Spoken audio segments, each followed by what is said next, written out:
who moved to the village because of her parents' job. Sadly, at her new school, her classmates bullied her a lot.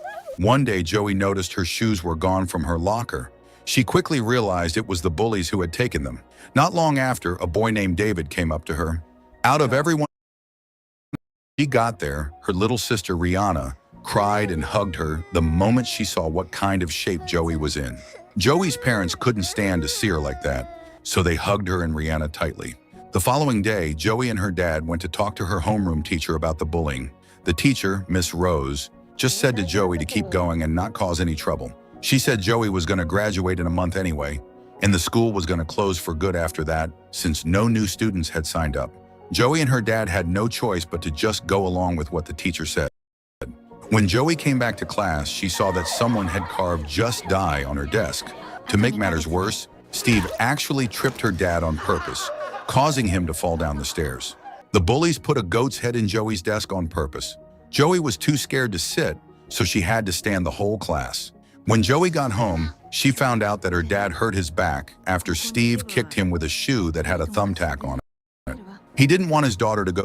Joey was totally confused and started. Rochelle's worst nightmare happened. Joey didn't want to go to school, so the bullies went after her instead. She got a haircut after being trapped in a locker. She just had to let them treat her like a plaything. After a lot of nerves, she finally asked them if they wanted to be friends, so she wouldn't end up like Joey. As long as they were cool with being her friend, she was fine with taking the insults and jokes. She went so far as to come up with a sneaky plan to make them into thinking she wanted to be friends. The next day, Rochelle showed up with a gas can, planning to set Joey's house on fire. What's even more messed up is that the bullies fully supported her idea and were going to join in, but Jess decided to bail out, unlike the rest of them.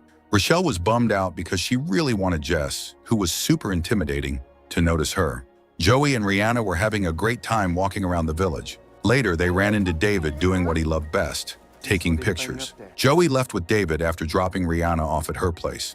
Before she left, Rihanna gave Joey a necklace that she made in school. Joey and David walked around the village. During the trip, the two of them exchanged stories. Meanwhile, the bully came to Joey's house and drenched the whole house with gasoline. They even soaked Joey's mother with gasoline, and Steve had the heart to burn her alive.